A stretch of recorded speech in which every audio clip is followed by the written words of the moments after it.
Hi, everybody. Welcome to East to West Weight Loss Surgery. My name is April, and I am the West. And I am Jason, and I am the East, and we are excited to bring you season two. It is finally here. Woo! Finally! Oh my goodness. So Jason and I, we took a little hiatus. I'm going to take 90% of the blame. Jason is going to take 10% of the blame, and it's totally fair. But we cannot tell you how really, truly excited we are to be back with you guys, to back to he and I talking and recording. Uh, Jason and I, well, I am a dean of students and a teacher at an online school. And as you can imagine, COVID has made my job incredibly complex and almost to the point where it's like 24/7.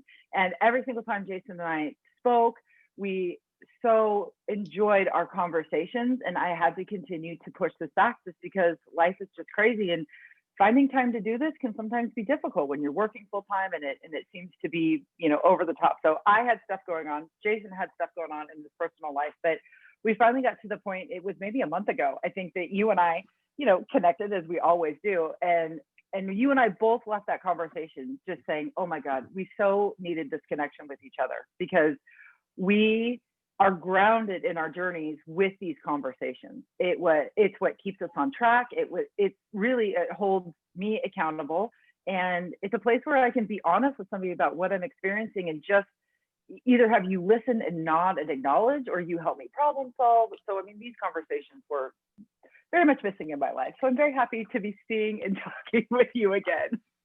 Yes, you're definitely not alone in that. 100% same way. We did, every time we talk, we leave just mind blown with something that we didn't know, a little nugget that we picked up from one another. And I was the exact same way. I got to a point where I was just like, my Mondays are my last day off of the week. And instead of, being excited to just hang out and not really do much, I found myself looking like, damn, like I really wish we were recording right now. Like I Mm-hmm. miss, and not that I was stalling in what I'm trying to do as far as my journey goes, but at the same time, it just does not feel as fulfilled being able to share the things with you that we talk about, and kind of getting tips and tricks and things that I can do, because you're ahead of me, of course, so you've been through what I'm going through. So just kind of talking that out with each other and knowing that you're not alone in the battle, just it really just helps. And I think that helps with the listeners as well, and the people that are waiting for us to come back. And we got messages from you guys, which was super sweet. Everybody, Yep. wanted to know when we were coming back. What was supposed to be a little break felt like a cancellation almost, and we Yep. apologize for that greatly. But yeah, like April said, she's had work stuff going on, and I also had work stuff going on. But then I also had my family. I have two grown daughters, and one of my adult daughters has two children with her, which are my grandchildren. So they all moved here from Kansas and Oklahoma. So I went from having just the old empty nesters house with my son that was about to move off on to college, to now we got a house full of everybody plus my grandbabies. So it's been a bit of a change, to say the least, but I wouldn't really trade it for anything, because having time with them is amazing, because it's been many years since I've been able to have the house full and hearing them back and forth and joking and laughing and just having a good time. It's been very something that I definitely needed, that I wasn't sure that I was missing. So As you know, I don't have children, but I'm very close with my parents and with my grandparents. And both of my parents tell us all the time that the happiest times in their lives are when we are around, my sister and I, yeah, and my husband and her husband, and now, her son. It's just, when you're a parent, I think that is the true joy in life. And you're really not happy until all of your chicks are kind of in the nest and you get to reconnect. So I understand your sentiment from a child's perspective, and I appreciate your love for your children from a parent's perspective. well, I laugh because I tell my daughter, who has the my two granddaughters, that I watch her kind of get frustrated or get kind of sideways, because things don't always go like she wants them to, or a little short on Mm-hmm. patience. And I laugh Mm-hmm. and I say, listen, I was like, everybody says that this is the hardest part about having kids, is because my grandbabies are 2 and 3. And so my oldest is about to turn 4, but I laugh because I'm like, they say this is the hardest part. I said, but what they don't teach you is you're so focused on this part of it for their whole life that nobody teaches you what to do when this is over. Yes. Because it feels like it, you think about it and you're like, shit, now I got to do this for 17 more years. Those Yeah. years go by like that. And once Yeah. that's over and the dust settles, you're standing there going, what do I do now? They don't tell you shit about how to let No. go of your kids and let them go do stuff. Like my son, who's No. 18 years old, he's joined the Navy now, and he ships out on the Oh. 28th of December. And Oh. I'm a mess. I'm a mess now, and he's still here. I Mm-hmm. don't know what it's going to. I don't get to talk to him for 6, 8 months, whatever. When he's in boot camp and tech school, and like Yeah. I'm used to him being here every single night and me hanging out with Yeah. him and talking, and we're playing Xbox, and all that's about to be done. And like Yes. my kids, when my girls left, they were still just across town. Like Yeah. it was nothing. Like when my daughter moved to Kansas, she was just 2 hours up the highway, so that was no big deal. But Mm-hmm. not to just be gone and not have contact, like I'm going to be a mess. One of the most powerful conversations I've ever had with a friend around becoming a parent was, she had said, the hardest part of it at that point, she had just had her first child, and she said, I read the What to Expect, What You're Expecting. I knew that book front and back. She said, but it ends at childbirth. So all of a sudden I got my first kid home and I was like, oh my God, what the hell am I supposed to do? This wasn't in the book. And it's like, yeah, Right. like none of this comes with instructions. And my parents, thank God, they're very honest and open about their parenting. I mean, Yeah. now that we're adults, they're open and honest about it. But it's been really interesting conversations with them. I mean, I'm 39 and my sister's 37 or 36 now. But when I went away to college, and then we went through that transition. My sister, became an adult and left home and did all this kind of stuff too. But my parents would often say, like, look, we don't know how to do this, right? Like, we know how to be parents, but we don't know how to be parents to adult children. So if you guys could just let us know maybe what you need along the way, and then Dad and I can decide, what we're going to do, because you don't want to like mess with your kids' business, but at the same time, you don't want them to fail, and you see them making decisions Right. that maybe you don't agree with. And it's just been really nice because, as an adult, I can go to my parents and I can say, hey, I think I need your help with this. And it's so nice for my parents to be like, yeah, I think we can help you with that. Or, and it's not like, I mean, help in every sense of the word. Sure. But then there's also times when parents are like, I think I'm going to let you deal with this on your own, because either that's too personal, or, or I don't feel equipped for that. And it's just been really nice to partner with your parents in an adult sense, instead of like having your parents, like parent you. Because sometimes even at 39, I need my parents to kind of parent me. And then other times I need my parents to be a partner, or I need my parents to be like Right. my guide or a mentor. And sometimes I've also gone to my parents and been like, I don't want you to say a fucking word. I just need you to listen and just nod. And then I'm going to move on. Right. And Yes. it's so hard for them, because you can Yes. see them. They're just like, Oh yeah. Oh yeah. It's dude. That is the worst thing you can yeah, tell I'm a going to parent, listen. because we're like, but can I just can I just but if I could just maybe get and you're just Yeah. like no, and we're like, oh shit. Like it was funny that you said that, because I had to tell my wife that about my son the other day, because we're trying to like I told my son when he was like 14 or 15. I was like, you're not there yet. I was like, but you're going to get to a point as a boy that you think you've got it covered, because we all do. We all get to a point where we're like, you ain't tell me shit. Like, I know what I'm doing. I Mm-hmm. was like, listen to me when I tell you, you don't. You don't know what Yeah. the hell you're doing. You've got no No. idea. I was like, I've been through all of it. I was like, so please, just when when you're listening to me and you think that I don't know what I'm talking about, I promise you I do. I was like, so just don't let your head tell you that I'm dumb, and just do what you want to do. I was like, because I'm trying to help you. I will never Mm-hmm. give you advice that hurts you in any way, shape, or form. And we're trying, and now cut to 18, and he knows everything. And I told my friend the other day, I was talking to him on the phone, and my son was in the room, and I was like, hey, you ever have any problems? I was like, you just call my boy. I was like, because he knows everything, so he'll There's a help you thing. smooth out of whatever jam you're in, because he's got it on lock. Like he's just got Mm-hmm. it. And he's looking at me all crazy. And I'm like, I'm just saying, like, you got it down. Like, you don't need You told anybody's me. help. You And told me, and bro. You my know everything. my wife was just banging her head against the wall because she's like, I don't think he understands what he's doing. Because Mm-hmm. in his mind, he's letting his little Navy recruiter tell him, oh, this job's this job's that. Well, he found out going in when he took his test that he's colorblind partially. So he Oh, can't do a wow. lot of the stuff that, and we had no idea. Even he didn't even have any idea because he's basically Yeah.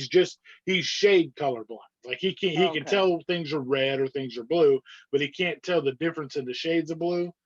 So he figured that out, and they're like, well, now you can't do like 90% of the Navy jobs. So you've got this Yeah. small little pool of jobs to pick from.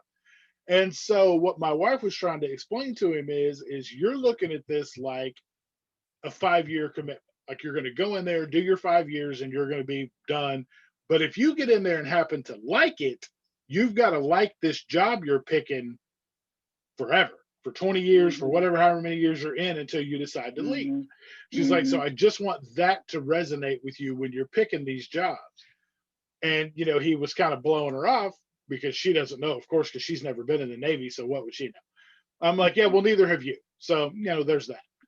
So, so I'm talking to him, and I just looked at my wife, and she's like, I'm trying to keep him from, and I said, hey, sometimes they've got to bump their head. You've got to just let them do it.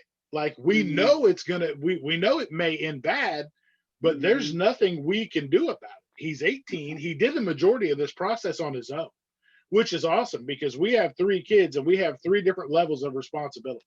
My son wants to be independent and he wants to do 90% of things by himself. He'll ask for very limited amounts of help. My daughter that has the children, she needs a little bit more nurturing, comforting, Mm-hmm. teaching how to be a human. She needs a little bit more of that. And then we Mm-hmm. have our, the other daughter from Kansas. She pretty much dives headlong into the wind and very, very rarely will ask us for assistance. But when she does, she knows what she needs and she comes to us with a plan. And it's one of those things. So it's funny that we have the different levels that we get to parent, but it resonates with me very much what you're talking about because that is exactly what we go through in life on a day-to-day basis. Right? Oh my God. Right? I mean, and it really actually ties into kind of what we're talking about today. And it ties into the whole reason that you and I do the east to west, all the stuff that we do, right? We are here to support this community with humor, humility, and honesty, right? We have to laugh about some things because that's how we get through life. We have to acknowledge that we are not the experts, but we have a story and we want to share it. And we have to be honest about that because if we're not honest about our experience, other people are going to get information that is not grounded in the truth. And we want to make sure that we are helping this community in all of the stages, right? Just like your kids are all over in all of the stages, we are all over in our stages of weight loss surgery, of the bariatric process. Some of us are just beginning to think about bariatric surgery. Some of us are 10, 20 years out of bariatric surgery. So the whole point of this is to provide support to the community so that people can take what they need from it and make their life as best as possible. Just like what you're trying to do with your kids. Hey, here's what I know. Use it as you will. We're trying to do the exact same thing with our community. It's what we're here for. Yes, definitely. And it's so much of everyday life just factors right into and comes across in what we do here with you guys and with each other. And we love being able to be, some of the voices that you guys tune into. Yep. If for nothing else, just to get a little information, maybe laugh a little bit. Yeah. We can't take ourselves too seriously, especially in the times that we're in. We're all just trying to make it through the day, man. Oh So God, we're all just trying to anything survive. anything we Oh, can do to help shed light on that, we are yep. happy to be able to do so. Yep. So if you guys are just joining us for season 1 was a blast. Jason and I had a really fun time doing it. We started this because Jason and I literally said, oh, we're both interested in like helping this community. Jason had some experience in podcasting. I wanted to start a podcast. Boom, east to west. So season 1 was really just about getting our feet wet, but we talked to some amazing people. We deep dove with Wendy just to talk about some of the mental transitions that we have to go through before and after bariatric surgery. We talked to members of the community about their own personal experiences. We talked about dating after weight loss surgery. We talked about like getting ready for weight loss surgery. We had a lot of fun, and we were blown away at how much our stories and our community resonated with other people. I mean, every day that we would log into like Anchor, which is where we host our podcast, Jason and I were just like, oh my gosh, I can't believe that got, 150 listens, or that got so many downloads, where people really resonated with us, the comments that we got. So we knew that we were onto something. Jason and I felt there was a hole in the bariatric community in terms of support. So it's our goal to like kind of create what we feel is needed. So when we really started to talk about season 2, what we were going to do, there was a lot of motivation behind that, because there are some things and topics that this community is asking for and needing. So we're really hoping that we're going to deliver that in season 2. So looking ahead, what you can expect is that we're going to continue to share our personal stories. We're just going to get real honest and really real about what we are experiencing in the moment. We're going to deep dive into common misconceptions about weight loss surgery. We're going to talk about small ups and downs, what those can do to us and how we combat them. And then we're going to continue to talk with members of this community, because that's where the golden nugget of information lies, is in you guys, the listeners, the people of this community. We're going to talk with Becca again. Becca, she's been on the podcast a couple times. She lovingly refers to Jason and I as her VSG mom and dad. We just connected with her. She's a wonderful human. She just had VSG surgery maybe a week ago at this point. So we're gonna connect with her and talk about her experiences fresh out of bariatric surgery. Another one of my personal friends, my VSG kind of angel, the woman who let me know that it was okay to have basically bariatric surgery. She's gone through plastic surgery, so we're going to talk to her about her experiences after surgery. And we're just going to continue to reach out to members of our community. We're hoping to talk again with Wendy. We're hoping to connect with a weight loss surgeon, a plastic surgeon, a weight loss surgery nutritionist. We're just bringing in all of the resources from this community that we know already exists, and package them in a very nice, consumable, usable piece of information for everybody to use. So if you are listening, or if you're watching watching this podcast on YouTube, and you have some feedback, or you have a topic that you are really interested in diving deep in about, contact us.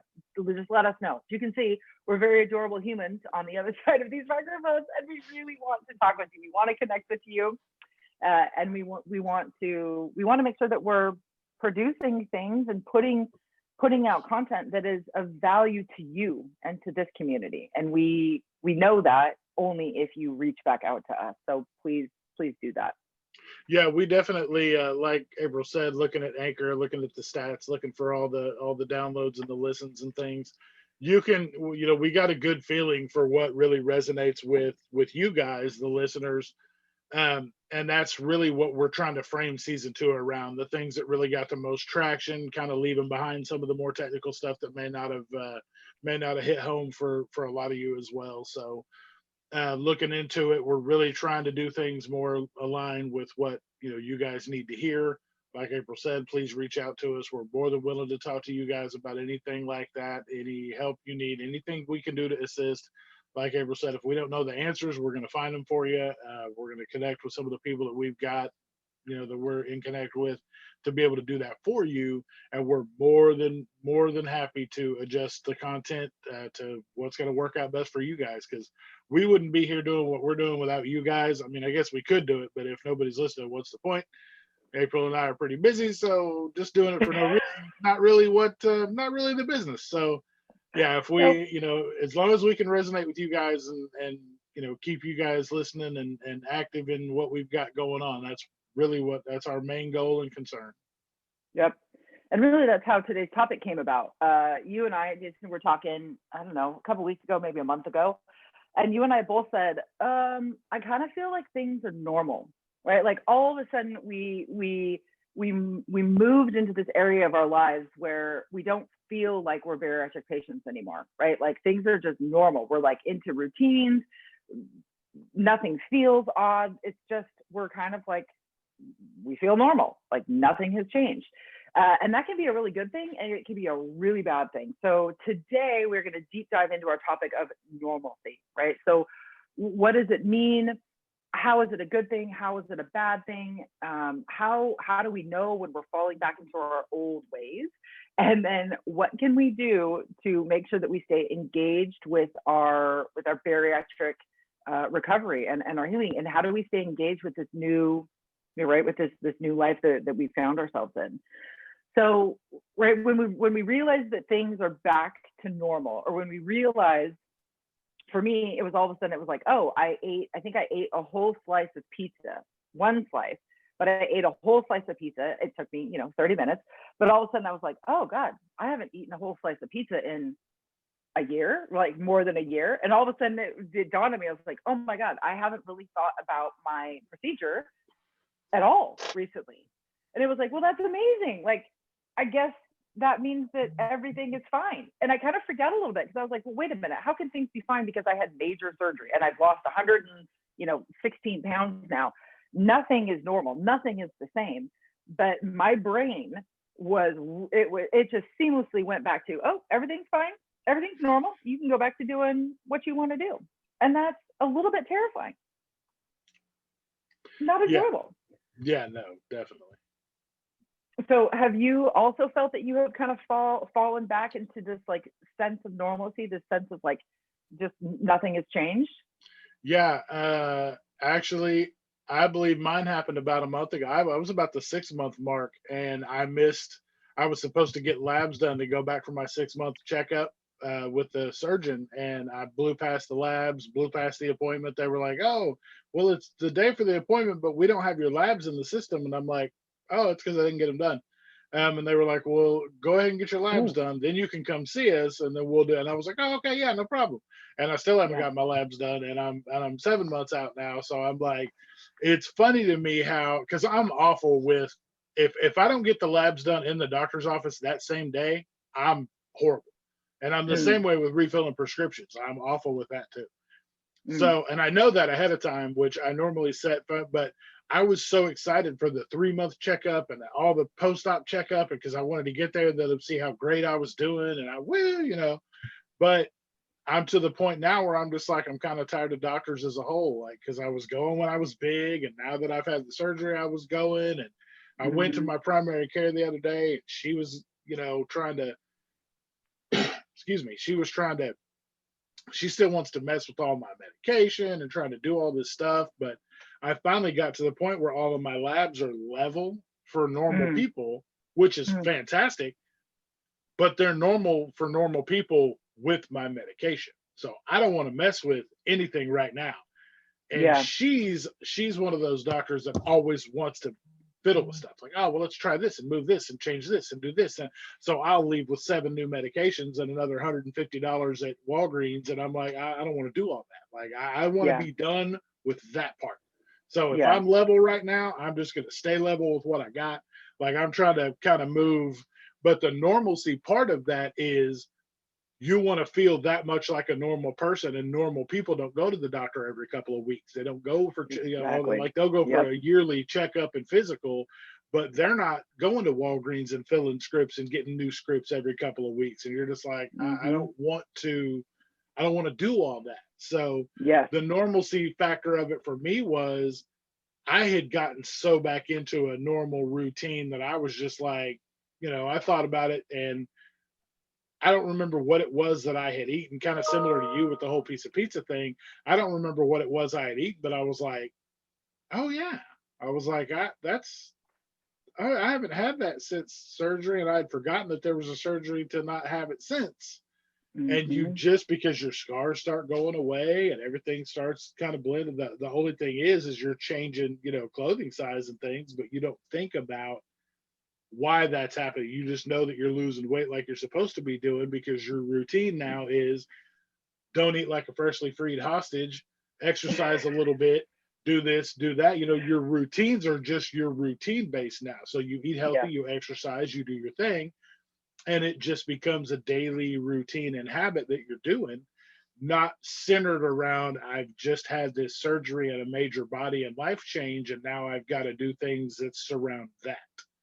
So Yes. that falls to the wayside about month 4 or 5, and you just kind of things you just start catching traction on what your new life is.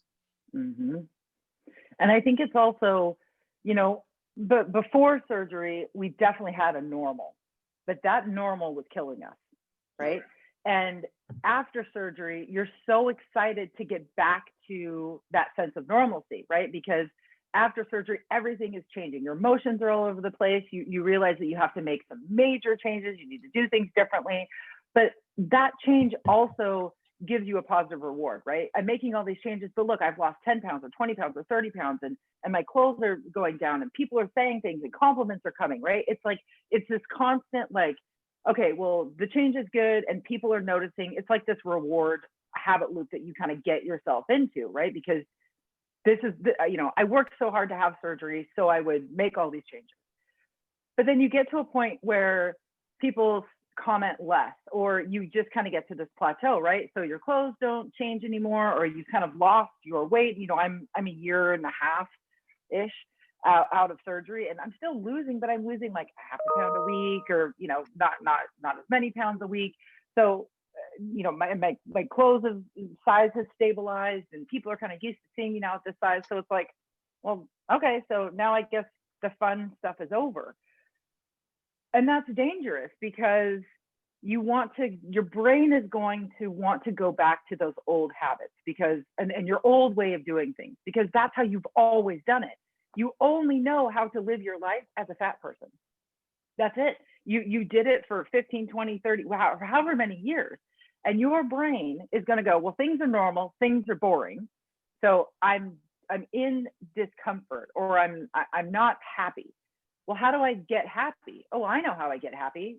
Before surgery, I ate a bunch of food, or I drank a lot, or I did these things that brought me temporary happiness, or numbed this feeling of being unhappy.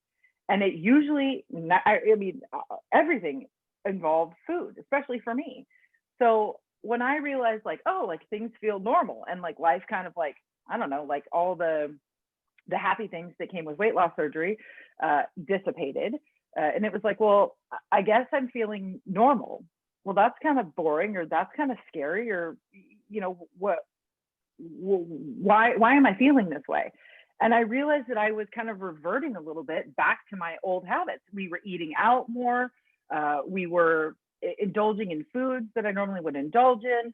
I wasn't, well, I was drinking more. I was, instead of having a glass of wine once a month, maybe I was having a glass of wine once a week, or, just little things like that.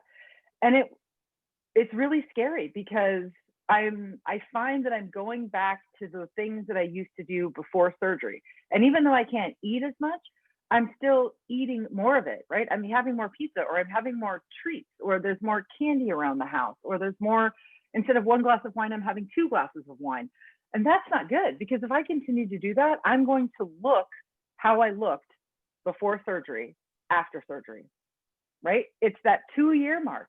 As Wendy always says, you have a 50% chance of regaining your weight 2 years after surgery. And I'm not to that 2 year mark yet. And all of a sudden, I'm doing some things that I was doing before, and my weight's slowed. And maybe I'm going to step on the scale one day, and I'm going to be up a little bit.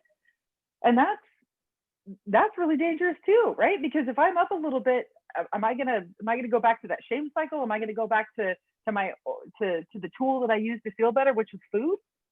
I don't want to, but oh my God, it's a possibility, and that's scary. Well, and it's very scary, but the good thing about it is that you recognize it, you notice it, and you can start Yeah. adjusting appropriately. Because I something similar to that, I noticed that I started bargaining with myself, because I would lose some, and I would be like, oh, well, that's good. I'm down a couple of pounds, so having an extra protein bar today won't hurt, or having this or having that, or maybe taking a bite of this that my granddaughter has that I know I probably shouldn't. And and that's the thing. And then you turn around in the next day, and for us it's different, because something that a person that hasn't had surgery may indulge in something, and they may not gain any weight. They may only gain a couple of ounces. But for us, when you look at a pound or 2 pounds on the scale, that locks us up. We'll be like, oh Mm-hmm. shit, 2 whole pounds in a day. Like, I didn't think it was that bad. And then we start freaking out and start clamoring around. Well, I started noticing that. So I would get down to I got down to 319 and was so super excited. Well, I, slipped and had, I don't remember what it was I had. I think I had an extra protein bar or something that day, which, they're great for protein, but they also have like 300 calories and they've got, carbs and Yeah. things. And so you eat that and then you turn around and you're like, oh shit, well, I was 319. Now I'm 320 or 321. And then you're like, well, shit, now I got to start over. So the next day you're like, nah, I'm going to buckle down and I'm going to do this, this, and this. And I'm not going to do anything crazy. And then lunch comes and you're like, well, I mean, I think I can have this or that. And then you kind of slide a little bit. And then you're like, I mean, I did so good all morning. And this is exactly the same type of thinking that got us in the situation that we were in now, because we would do this on diets. So Yes. what you have to do, this is your new normal setting in, like April said. So your mind reverts to using the same logics and things like that will be like, oh, what's the problem? What's the big deal? You could, take a little bite of the ice cream that you fixed for the kids, just to make this, or take this kind of juice or whatever you made, just a little sip. It's not gonna hurt you. Like, Yep. I noticed that I would, and I'm not a noodle fan, like ramen noodles, any kind of. I'm not. I don't like them. They're gross. But people love them, and that's fantastic. But I've just never been. I don't get it.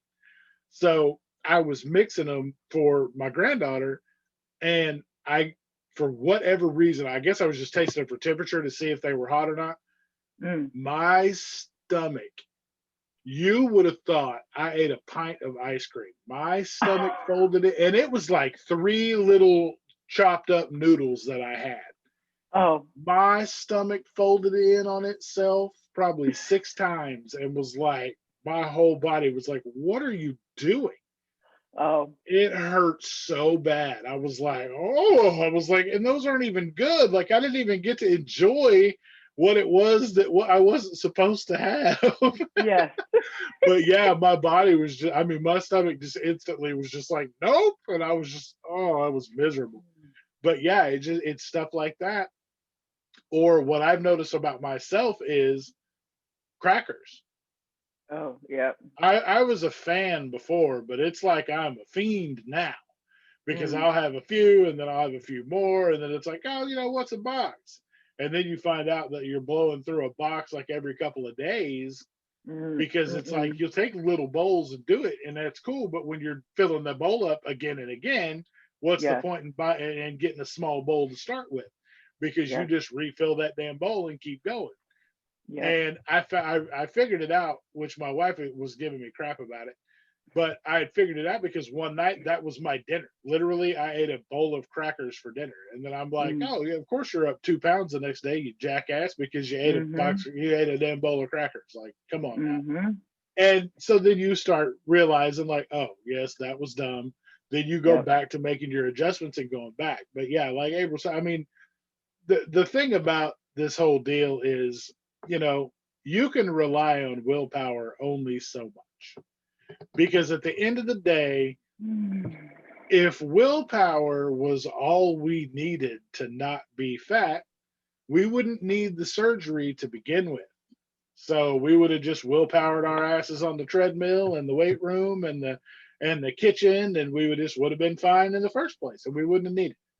Willpower may work for some in some instances, and that if you're one of those people, I applaud you 100%. But Mm-hmm. it definitely doesn't work for everybody, because we have a whole community of people that says otherwise.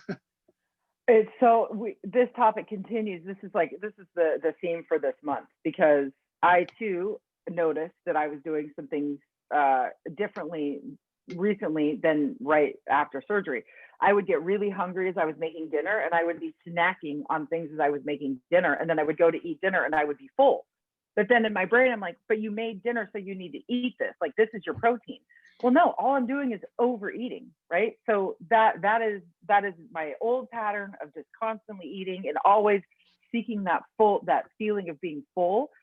And after VSG, not only was I didn't need that food, but now I'm painfully full. And that's the danger zone, right? Because if I'm constantly eating till I'm painfully full, all I'm doing is expanding my stomach. And that, right, that is not what I want to do. Well, last week, perfect timing, the WW topic, which was formerly Weight Watchers. I've rejoined Weight Watchers.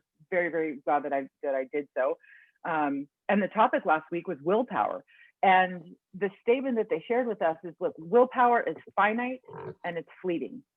We all have willpower, but willpower is our ability to combat what is natural for us. So even though we can all combat it, it's a finite resource. It dwindles throughout the day, and it's not the end all be all. We can't rely on willpower to get us through these difficult times, because by the end of the day, we have already used that willpower bank on things that are not necessarily all related to food, right? We're using willpower in every facet of our life. But if food is the thing that we struggle with the most, we're going to run out of it very quickly. And if we don't plan accordingly, if we don't have a plan in place that we can execute, then we can't rely on willpower. So just to say that, like, well, you just need to use your willpower. No, that's bullshit. That is it's going to get you a little ways, but it's not going to get you the whole distance. Well, and that's something else that people talk like that we know as, for lack of a better terms, recovering food addicts. We're not going to listen to shit we don't want to listen to, whether it's willpower, whether it's our support group, whether it's our, support. Hell, if I'm in the mode to get what I want to get, you and I could be talking right now and my ass is still going to get it. Like I could talk to you of all people and be like, yeah, that's awesome. And then I'm going to end this meeting and I'm going to go right in there and I'm going to do what it was I wanted to do in the first place. Yeah. And that's the thing. You have to realize that you're responsible for your own wants, needs, and behaviors, and you're the only one that can change it. So to me, I had to sit down and have an honest talk with myself. My wife was like, you're not even supposed to be buying this shit. And I'm like, I know. And I went all through the store. It wasn't on the list. And as I was going through, my ass, I'm not even going to say inadvertently, I took myself down the cracker aisle and was like, oh, look, bloop, right in the bag. Like wasn't supposed to be, I wasn't even supposed to be over there, but I still went because that's the thing. I don't normally go to the store. So it's super easy for me to not buy stuff that I shouldn't be buying because I don't go. Like I go, we order online to keep from, wandering through the aisles and getting extra stuff that we don't need. So impulse buys are out of it. We don't have to worry about that. Well, here lately, we've been making some shifts. So we've actually been going to the store, or I'll need a few things to make whatever I'm making. And so I already know that me walking into the store is bad because 9 times out of 10, I'm going to do something that I shouldn't be doing. I'm going to buy something I shouldn't. I'm going to try something that I know I shouldn't be trying. And I recognize that. So I've just made it like, other people go to the store now. I just don't go. Yes. It's funny. We've kind of been quarantining with some friends. And this weekend we saw them. And I, on Amazon, ordered this big bag of Halloween candy, right? Because kids are going to be here. And I was like, kids need candy. That's bullshit. Kids do need candy, but I also wanted some candy. April needs candy too. Right? April needs some candy too. Well, I ordered it on a Wednesday from Amazon and it was supposed to be here on Friday and it didn't arrive. And it was like 10 o'clock at night on Friday. And I was like, God, that stuff the candy didn't come. And I went onto Amazon and for some reason, the universe intervened. Thank you, universe. But my item was undeliverable. Yes. And I was like, that is bullshit. And then I thought, but thank God. Because if that item would have been delivered, the kids would have had candy, which whatever, kids candy. Okay, everybody's got an opinion on that. But I would have eaten most of that candy. Right? I just would have done that. And that was like, okay, that's the universe telling me you are going down a really bad path. You are really lacking some self-control. Your willpower is at 0. And I am letting my emotions overrun my desire to live at a healthy life. And that is my addiction. That is my addiction coming through loud and clear. So really, two things stepped in, right? Amazon, thank you, Amazon, for jacking up my order. And I noticed something was wrong. Uh, there are some other things that we can do too to kind of notice that we're going down this wrong path. And Jason, I think you said it. People who love us are going to say, something's changed, right? Just like your wife has said it, my husband has said it to me in the past. And it is not judgment. They're not trying to, well, maybe they are, and if they are, they're bad people, but they're normally not trying to like make you feel bad. All they're saying is you're doing something different. And I don't know if that different thing is good or bad. And if we react to that negatively, we jump down their throat. We are missing one of the biggest red flag warnings that we have, because the people who we live with, the people who love us, really want us to be healthy. And they're not saying it to be mean, they're saying it to help us. And if we shut them down, or if we make them feel awful for saying something truthful, they're never going to say that truthful thing again. And that could be what we need to help us get us back on track, right? That's the red flag that we need.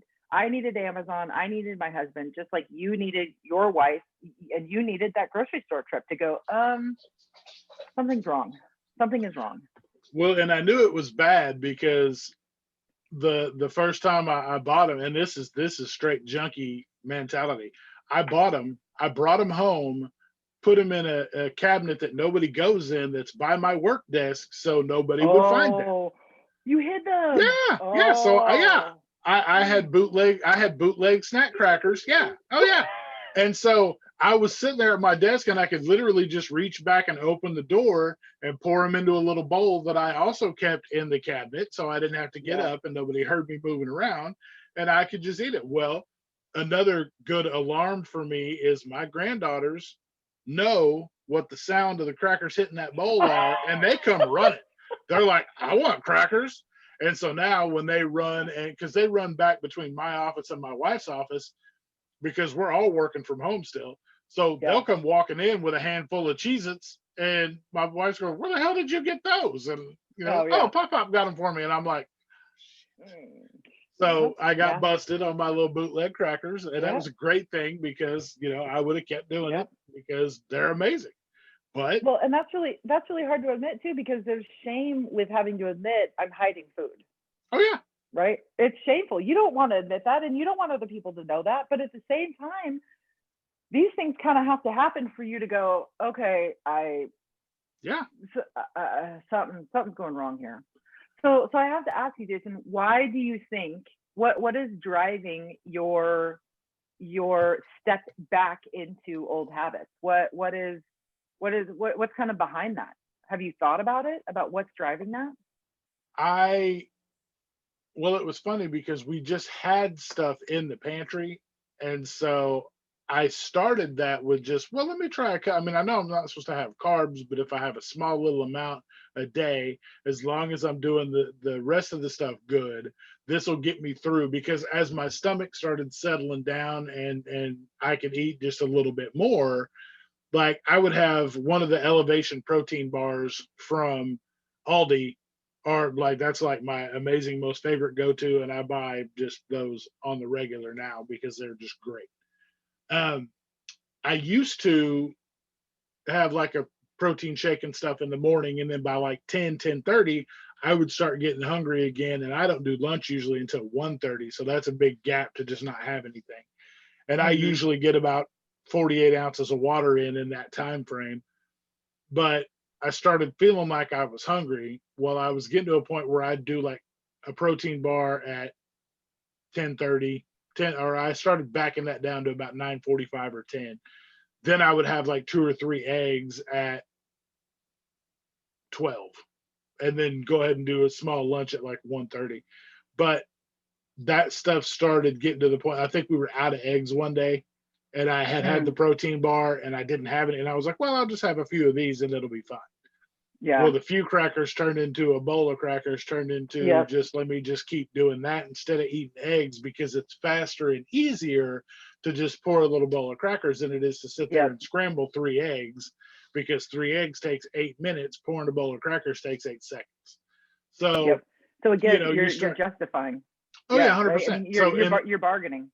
In the interest of time of me, being up from my desk too long and working, Don't just take a Mhm. break and cook some damn eggs. You just Mhm. pour a bowl of crackers, no big deal. Well, those were gone. So then I had to start buying them. And then, Yep. it just kind of tumbled from there on. But it did specifically went back to just old habits of doing stuff. And it was, well, if I just do this one time a day, it's not a big deal. Well, then it Yeah. turned into one time a day. Then it turned into later in the evening. I'd get snacky after dinner was done and we were still up Yep. because we Yep. may eat dinner at 6 or 7 o'clock, but we don't go to bed till like midnight or one. Well, that's Yeah. a long time between eating dinner and going to bed. So you're like, oh Yep. man, some crackers sound good right now. So then you have Yep. another bowl. So now you're two Yep. bowls a day. So, Yep. I mean, you always push it. And that's just kind of the thing that you start realizing that you've now thrown yourself out of whack into a habit that you didn't need to have Yeah. in the first place. No, it's an old habit. It's an old habit. And I think, I think there's a lot of different facets to this because there doesn't actually need to be a reason that's sparking this old habit. It's an old habit. It's what you did forever and it's how you find comfort. So food is engineered now to be almost irresistible. So you've got that layer. You have, I feel normal. Uh, Something has happened in my world, consciously or unconsciously. It's triggering me to think about my old habit. And then, just stress. I mean, we're living through a pandemic. Everything is different. Nothing seems normal. So I think in this time period, we are craving normalcy. And the normal thing for us to do is eat and eat certain foods. And 99% of the time, those foods are not the foods that are going to sustain us at a lower weight. So we've got a lot of things that are really working against us that are, you know, triggering these old ways of doing things. And we've worked so hard and we have come so far in our journeys, yet these are the paramount things that we're battling.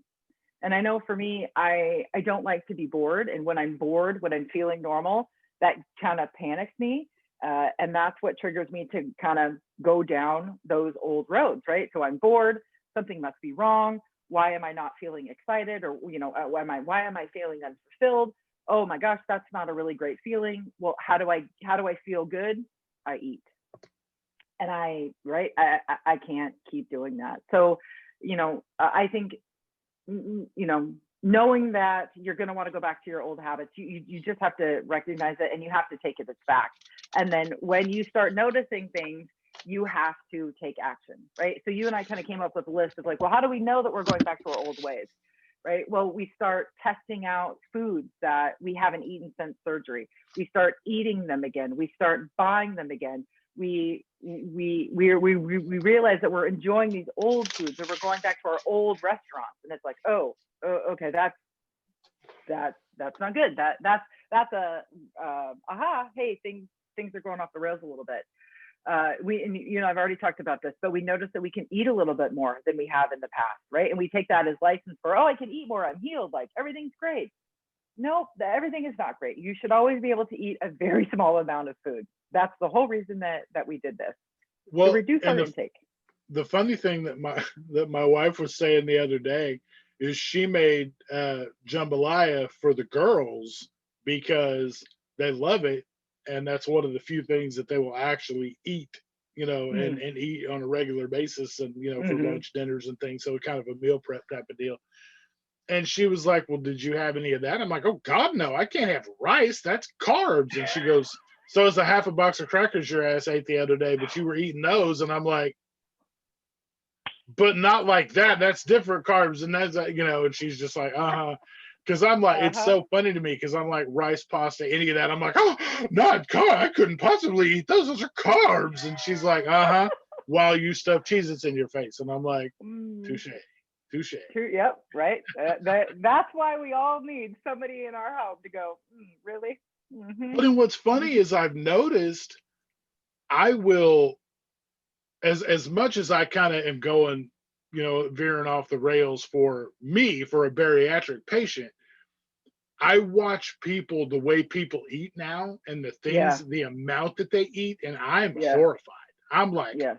I can't, like, you're gonna eat all that, and Yes. I don't think like as much as I've just kind of settled into normalcy for me.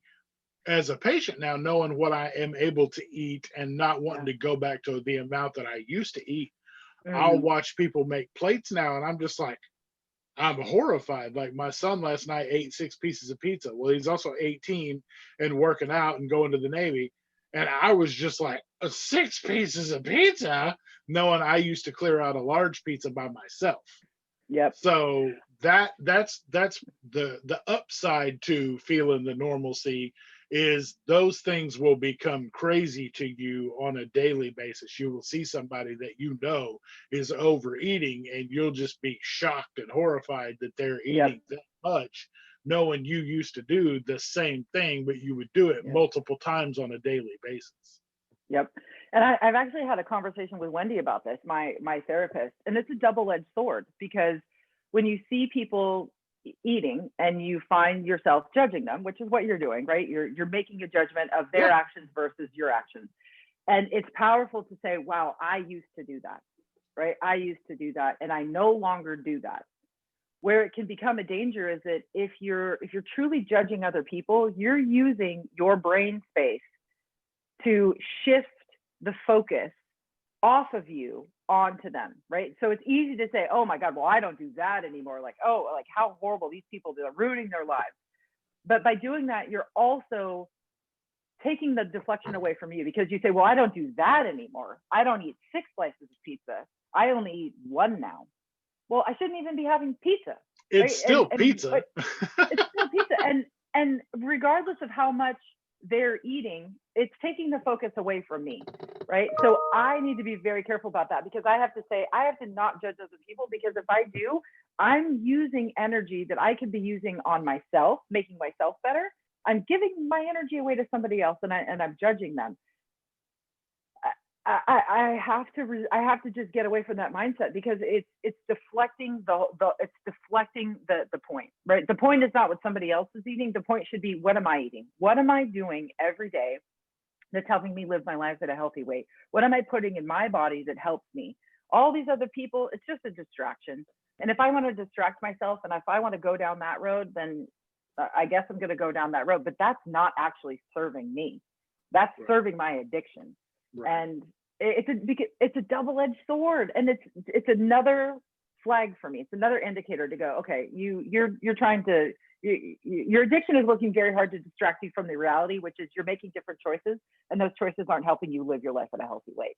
I mean, Right. it's amazing. It is amazing all of the deep, dark recesses and corners that my addiction lives. It's everywhere. It is everywhere. Yeah, no, you're 100% right. And that's kind of one of those things where it observations will allow you to keep yourself in check, but Hmm. when you allow it to consume you and you're super worried about what everybody else is doing versus what your own self is doing, that's when there's those flags start going up. So Yep. you always want to make sure that you can kind of keep mindful that you're not doing the old stuff that some of the other people you're around are doing, and that's how that you're still doing better.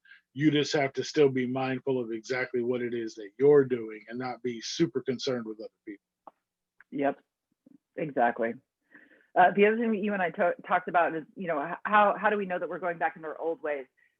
We notice that we are drinking more or we're spending more money, right? And by drinking, it could be alcoholic beverages, it could just be sugary beverages, or you notice that you're spending more money. Those are two very big red flags that indicate that you were going down a path that's not good, right? Because you're really fighting your need or your want to eat more food, and you're fighting it by either drinking more or spending more money, which both of those things are going to lead to you eating more food, right? It's the shame cycle. So if you know that you're doing those two things, you're going down a bad path. And the other thing that you and I talked about is that if you have stopped tracking your food, your water, your vitamins, you are reverting back to your old ways because you did not track your food, your water, or your vitamins before surgery. Tracking was not a thing that you did. And if you have stopped tracking now, you've fallen into your old ways, right? Because if you don't track it, you don't have to acknowledge it. If you don't track it, you can tell yourself all kinds of stories about, well, I ate healthy today, or I ate this, or I ate that. You might have, but you might have ate double the quantity, or you also ate Right. an extra protein bar, or a shake, or you had a lick of something or a taste of something, right? Bites, licks, and tastes add up to pounds. And if you are not tracking everything that you are putting into your mouth, you are purposely denying yourself accountability because you don't want that accountability. Well, and even if you're not somebody who tracks on a daily basis, because I'm not, I never have been. I wasn't a tracker before or after surgery. I just, since I'm such a creature of habit, I tend to do pretty much that. I meal prep and just kind of eat the same stuff over and over again. So I Yeah. know that it's working. But when recently my nutritionist told me I need to up it a little bit, so I'm just adding a little more meat and a little more, actually putting vegetables with my stuff now versus before when it was just Oh, straight meats. So, yeah. um, but even if you're not, but you're finding yourself in a situation where you're really not losing like you were, or things Hmm. like that, even if you just track, put yourself on track for tracking for a week, or a couple of days to get yourself in it, because that way Yep. it'll give you something to go off of. You need that raw Yes. data to be able to look at yourself and say, okay, I need to adjust this, this, and this to hit my Yep. calorie goal. To make sure that I'm doing that and I'm not going into calorie deficit, because Yep. that's another thing that a lot of people don't realize or equate to not losing weight. Is just like you could be eating too much or eating the wrong thing, you could not be eating enough, and then your body goes into starvation mode and all that like it did before, which is why Yeah. some diets don't always work like that. So those Yep. are also things that will assist you. Tracking doesn't always have to just specifically be about tracking the bad stuff.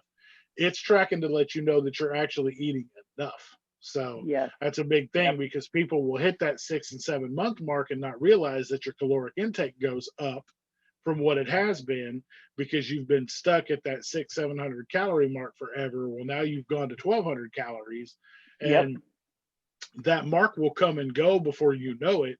And some people may not know that they need to adjust up. And if that's the case, then you need to kind of bump that, because your bariatric Bible will tell you, if you got the same sheet that we all got, that it tells Hmm. you when it's time to adjust your intake. So Yep. make sure you're Yep. going through that stuff and looking through all those papers, because your timeline is, if you don't keep track of your timeline for anything else, you need to keep track of it for that, to make sure you're fueling your body the way you need to, because all the working out in the world, all the water in the world, none of that's going to matter if you're at a calorie deficit. I think it was James Clear's Atomic Habits, and I think I'm paraphrasing here, but he basically says, like, you can't change what you don't track, Mhm. right? So the only way that you can change something is if you have some data. And when I'm really struggling to track, I make a deal with myself. I say, okay, I'm going to track one thing today. It's not even a whole meal. I'm just going to track one thing. At least that gets my brain engaged with the work that I want to do, which is being accountable to myself and losing more weight. And I can only do those things if I'm tracking, if I have the data. So if you notice that you have stopped tracking those things, you might be going back to your old ways. And then the last thing is, which we've already talked about, is that if you notice that you're bargaining with yourself, right? Well, I worked out, I did this, I ate this, therefore I can indulge in this. You're bargaining with yourself and you're falling back into your old habits. Yeah. And Jason, you shared that story with us. Yeah. Yep. And even though you're not tracking on paper, you're tracking. You said a couple minutes ago, right? Well, I ate an extra protein. I had another shake. So you know that you are adding things in when nothing actually needs to be added. So Right. yeah, yep, you're doing that. Okay, so how do we get ourselves back on track? So when we notice that we've fallen into normalcy, when we notice that we're falling back into our old ways, how do we get ourselves back on track? And you and I came up with some really good ideas. The very first thing that we can do: stop eating and buying the shit food. Just stop buying it. If you don't purchase it, it's not going to be in your home for you to eat. Easier said than done, but that is within your control. Yeah. Very easy. Don't go down the aisle. Don't go into the grocery store. And especially now with food delivery, or with, you can get your groceries delivered to your home, or you can do all of your shopping online and then drive to the grocery store and they put it in your car for you. Only buy the things that will help you live your life at a healthy weight. And you know what those things are. Yeah. Because like I said, I mean, if it's available, chances are eventually, even if you're not doing it now, because trust me, I sat in my nutritionist office at month like 3, And when she was like, yeah, you see a lot of people that are, struggling because of COVID and they're home quarantining, but, they're snacking on crackers and things. And I'm like, oh, that's awful. Who would do such a thing to themselves knowing what we've gone through? And yeah, fast forward to Yeah. month 7. Yeah, this guy would. Yeah, right Yeah. there. Yeah, me. Yeah, I would. That's who. Yeah, the same guy that was just detested and couldn't understand how somebody would do that to themselves. Yeah, this guy. That's who. So yeah, I mean, you can look at it any way you want to. Eventually, you're gonna fall. So I mean, it's until we get to that 5-6 year mark where we know we're really solid in our commitment and our beliefs. Mhm. We're on shaky ground. It's the Yep. statistics prove it. Numbers don't lie. So until we get to that, why even tempt ourselves? Why put ourselves through it? It's just so much easier to live life without the temptation than it Yep. would be to just set it on the counter and hope you don't go by and grab one. Like who Yes. does that? Like who does that to themselves? Yeah, no, exactly. Which is, it ties into willpower, right? So, and we've already talked about this, right? How do I get back on track? You have to recognize that willpower is fleeting and finite, that you only have a certain amount of willpower and you're going to use it up throughout your day. So, if you just don't buy the food, you are not taking away from that willpower bank, right? It's not even in my home. I don't even have to fight it. And I can tell you from personal experience, it's a hell of a lot easier to not click an item into my digital cart than it is to not put it in my cart when I'm actually staring at it. Because if I'm looking at it, if I'm smelling it, if I'm imagining all this stuff in person, my willpower is going to be a hell of a lot less than if I just don't even see it on my screen. If I don't type in Cheetos, if I don't type in Cheez-Its, if I don't type in candy, it's not going to show up on my screen and I'm not going to add it to my cart. Use that willpower, right? Because as we say, it diminishes throughout the day. And if willpower was really effective, if willpower was a tool that we all had in massive quantities, bariatric surgery would not even be a thing. But bariatric surgery is a thing, fat people exist, willpower is finite and fleeting. Save your willpower for when you really need it. Just don't buy it. Well, and like Don't you buy it. said, I mean, once you're going through and you shopped a couple of weeks in a row online, that's you're basically your previous order will come up and you can Yes, just almost just re-add previous order to cart, yes, and that's what you buy. So eventually like you literally, like you said, you have to literally go find the stuff to be able to put it in your cart.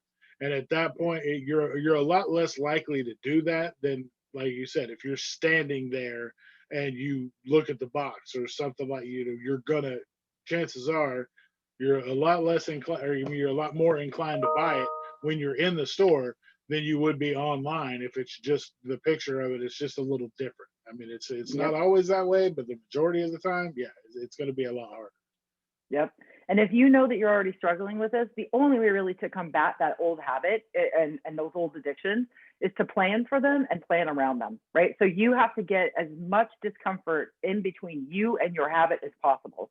And if that means that you don't go to a grocery store for a couple of weeks, you're going to shop online, but that's going to put that discomfort, it's going to put that break in between you and the food that is necessary right now. It's not that you're going to need to do it forever. It just means that you need to do it right now, and it's going to help. Jason and I are learning. It's going to help.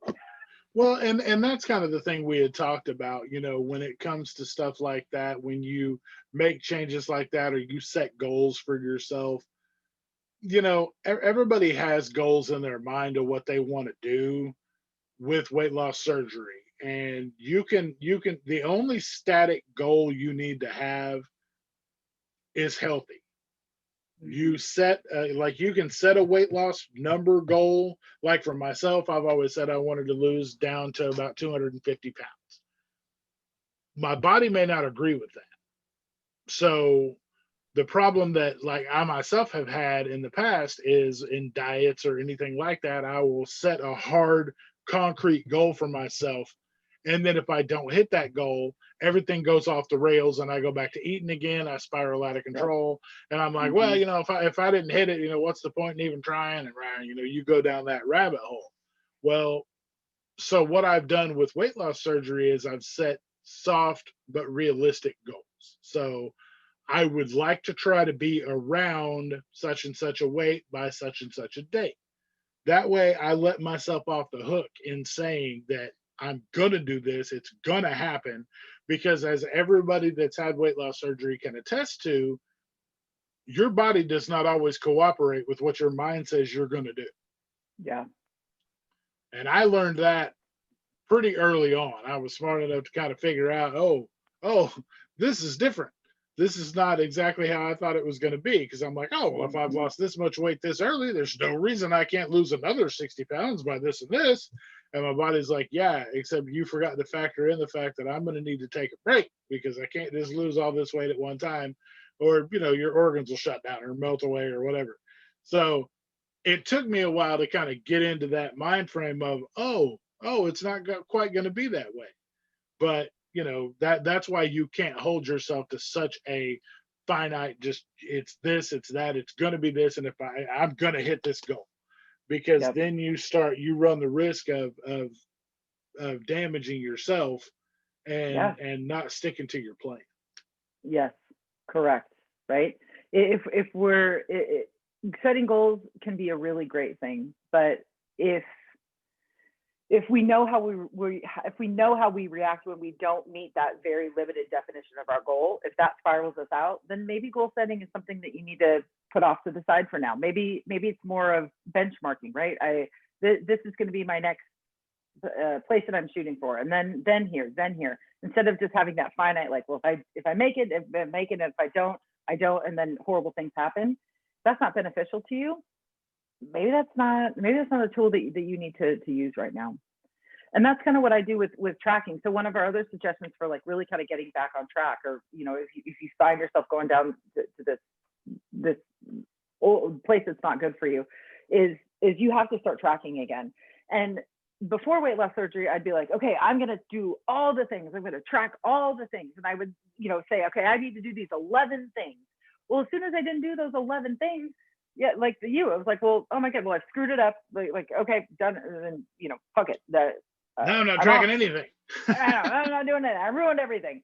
So I can't do that. But also, knowing that I need to track water, vitamins, and all my macros, that can be a little bit overwhelming too. So if I just sit back and say, okay, today I'm going to track my water, and I'm only going to track my water, right? And then maybe next week I'm going to add in vitamins, right? So if I just start tracking one thing and I do it one baby, micro step at a time, I'm going to find more success in doing that. And then every time my day ends and I can go, okay, my goal is to track one thing today, and I did that. I tracked one thing. I'm going to feel confident about reaching that benchmark or hitting that goal. And I'm going to be enticed to continue to add little things in as I go. And if I get to the point where it's like, well, I wanted to track 3 things today, I only got to 2, I need to step back my benchmark, and I need to continue focusing on the 2 things. And I need to do that well consistently before I add something back in. But just committing to tracking is going to be a key to getting yourself back on track. Well, and the way the human mind works, we're so curious that if you track one thing, you're going to want to track something else. You're going to want to know, well, if I did so good on this, God, what did I do on this? And you start thinking about it, you'll start doing that. And you'll go, well, hell, if I did so good on these, and I got to know what I did on this. And so you're, as hard as you think it's going to be to get started, it's not going to be as hard as you think it is, because we're just naturally curious as a race.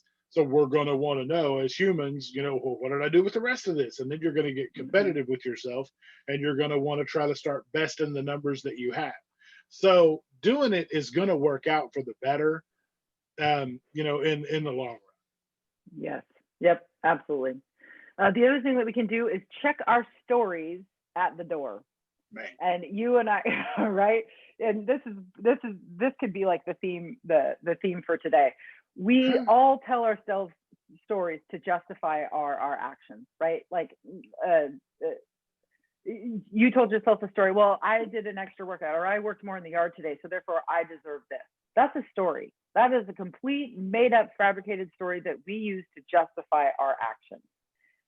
And we know that it's not true. We know it's not true. It's like people all the time say, well, I can never lose the weight because X, Y, Z. Well, that's not actually true. You could lose the weight.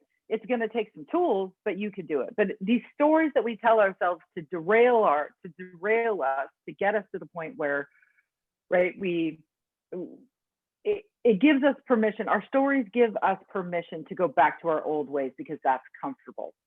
And those stories will never get us to the goals that we set for ourselves. Because if we want to do something, we can make it happen. We're going to need to tell ourselves a different story. The story of, you can do that, you will do that, this is how you're going to get that done.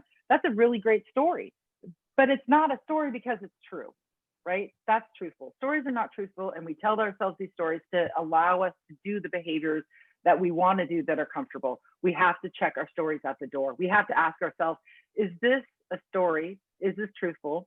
Is this helping us, or is this hindering us? We have to have these honest conversations with ourselves if we want to move forward. And we have to check our stories. And you, Jason, have done a really great job with that. You've recognized, I'm telling myself some stories and they're not helping me. Yeah, no, definitely. And if you have, I mean, all of us have a support person, whether it's family, friends, spouses, whatever it may be. You can check that with your support person too. Be like, listen, I feel like I'm doing this. So if you see me doing this, you need to check me and be like, listen, like, this is bullshit. Like, you're not supposed to be doing this, and you know it, because you have to have that person that's not afraid to be honest with you, because there's going to be times where you're not going to be honest with yourself. I wasn't honest with myself. April hasn't been honest with herself at times. It just happens. And after you've had surgery, there's some people that hit the ground running and they don't ever have a problem. They don't ever have a hiccup. They don't ever have, there's just nothing. They just blow through it. And that's phenomenal. Like, high five to you guys, big ups, like, fantastic. But there's going to be a percentage of us that kind of falls back into doing these old habits and have these stories and have these issues. You're who we're talking to, and we're just recognize we see it in ourselves, because we're not going to sit up here and act like April and I are perfect and have never been through shit and don't have problems. No. because that was our whole point in starting this. It's like, I know there's people out there that have gone through and feel the same way that we do. And so I think, if nothing else, it helps empower other people to know that, not everybody, like, we're not going to sit up here and act like we're the perfect faces of bariatric surgery, because damn that, like, what's the point in that? If we sat up there and try to act like we've never struggled and had a problem, people, probably aren't going to listen to what we have to say, because we're going to feel like judgmental, snooty assholes. And that's just not who we are. No. And that's just not, it's just not practical to think that there's just that many people that have never faltered and have just, skated through this like Nancy Kerrigan, in the Olympics, and never had an issue. I just don't, it's just not that way. No, it's not. And everybody who has had bariatric surgery had it for a reason. And I don't think anybody, even if you feel like your journey has been easy, you have had bumps in the road, right? And Jason and I, we're both successful after weight loss surgery. We have had a large amount of weight loss, and we are maintaining our weight loss. But we can be successful and struggle. That's the whole point of this, right? Is that when we realize that we are struggling, we reach out to our community, we reach out to our accountability partners, we reach out to our medical professionals, and we make the changes necessary. It's not easy, but it is what is required for us to be successful. And everybody is going to struggle. I don't think there's anybody who has had bariatric surgery that does not struggle to some extent after surgery, right? Because we got ourselves to the position of being obese because of our actions and our addictions and our stories. So it is our job after surgery to figure out how to live with and to counterbalance those addictions, those habits, and those stories. And that's what this is all about, right? Finding an accountability person can be a really powerful tool that we can use to do that. And the other thing that we want to let people know is that all we're doing is presenting you a recipe for success, right? But like all recipes, there are 10,000 ways to make spaghetti or lasagna. It's your job as a learner, it's your job as a bariatric patient to look at all of these recipes, to look at all of these ingredients, and to pull the ones out to make your own recipe, right? Because what works for myself and what works for Jason might not necessarily work for you, but you can take pieces of these things and bring them together into your perfect recipe for weight loss surgery success. The key to this is that you keep trying the different recipes, that you keep saying, well, that's interesting, or that's new, or I never thought about that. I'm going to try that. And you try it with fidelity. And if it doesn't work for you, then find another ingredient, find another tool, and keep trying it until you find your recipe for success. Because you can be successful. Your health and your life depends on you finding success. Don't give up on yourself. Don't give up on your recipe. Keep tweaking it and keep trying it until you find the combination that works for you. And then do it consistently, do it with fidelity, track it, and just rely on your recipe. Rely on us. Use this community to help you find that magic combination that's going to work for you. Just don't give up. Don't give up. Yeah, you're worth more than that. You owe it to yourself to be able to push through, and to those who supported you, to your family, to whatever, to your why, basically. Whoever your why is, whatever your why deserves you to push through and continue to make those changes. Absolutely. Absolutely. Okay. So we've talked about a lot. Jason, you and I are both in this position of, okay, we're feeling normal. Things are not going great. So this week ahead, what are you going to focus on in your weight loss journey to help you get back on track, or to help you combat this feeling of normalcy? Well, what are you going to be focusing on this week? I'm going to focus on actually tracking my calories so that I know that I'm hitting the intake and I'm not overdoing it, because I'm still bouncing between the same 2 or 3 pounds up and down that I've been yo-yoing on for the past week, and I'm kind of tired of it. Ready to be under 320.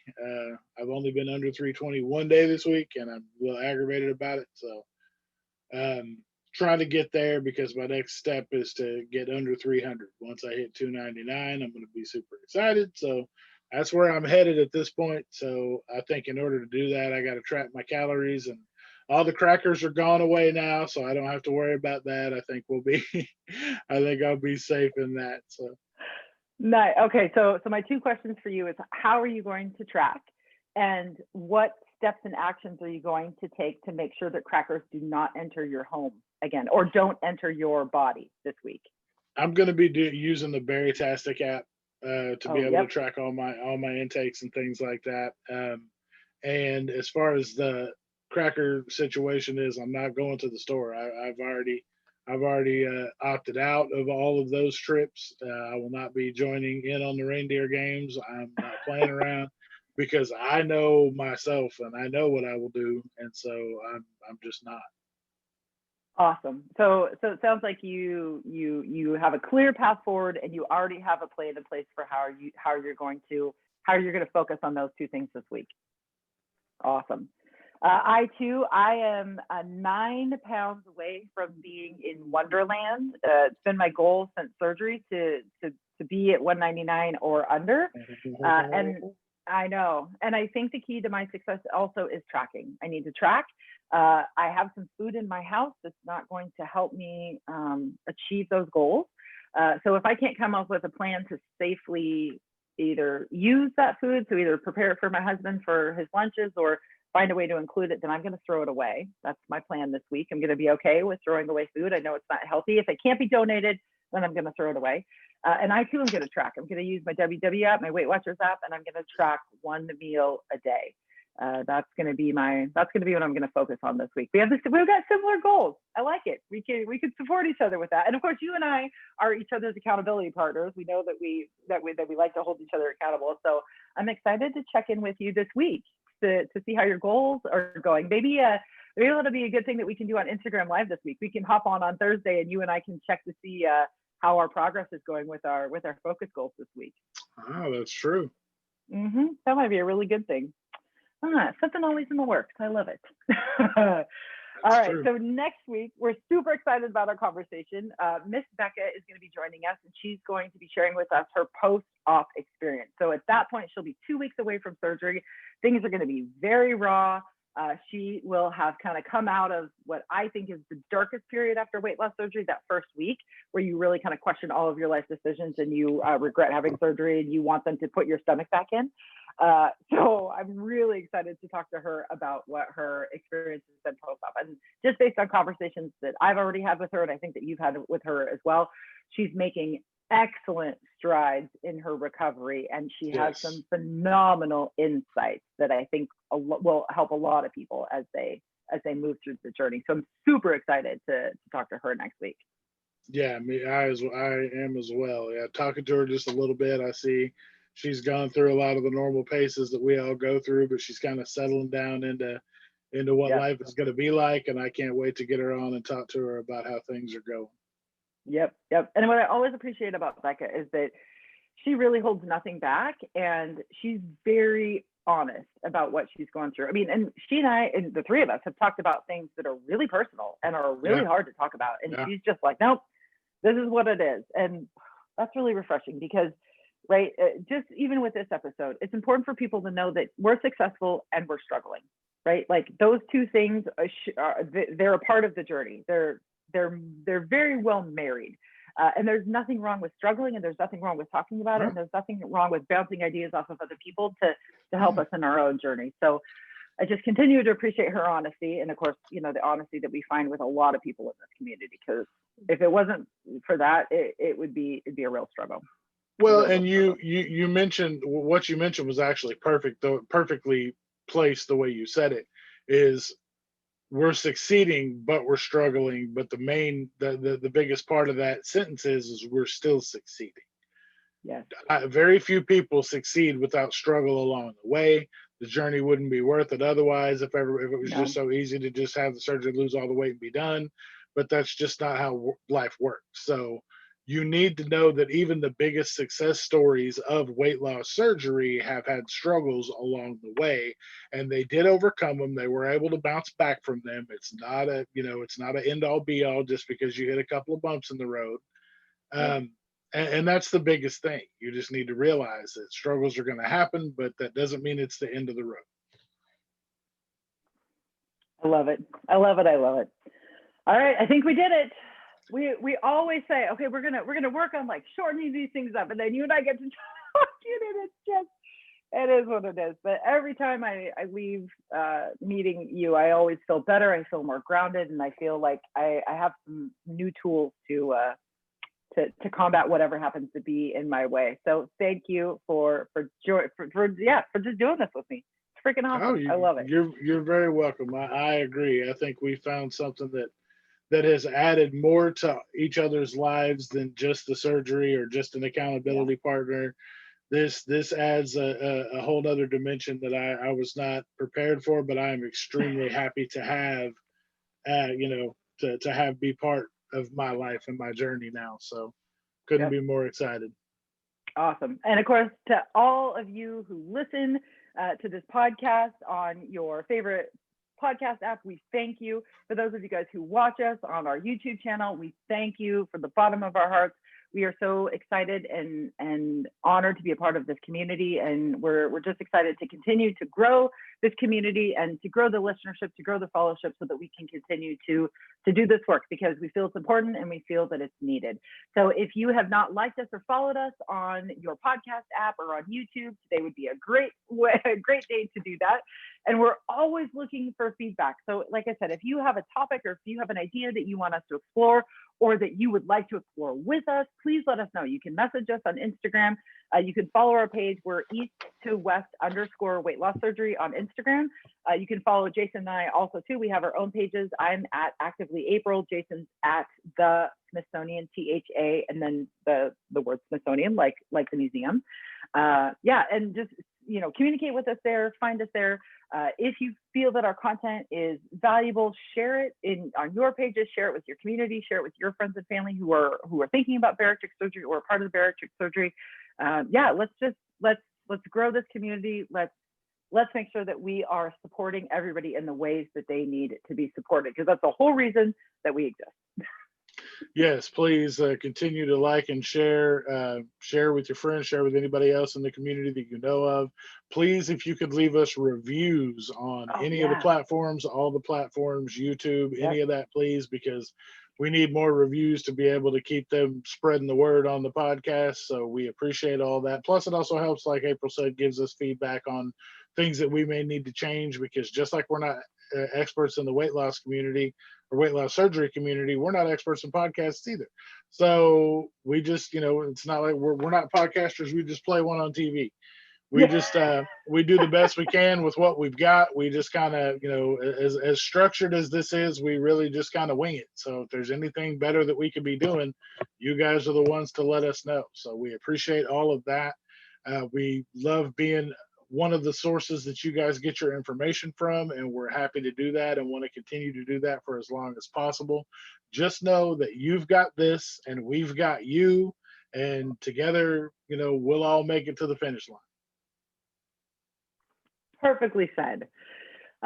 In the next couple of weeks, Jason and I have something really exciting coming. We know that not everybody resonates with podcasts or with YouTube. We know that some people just like to read.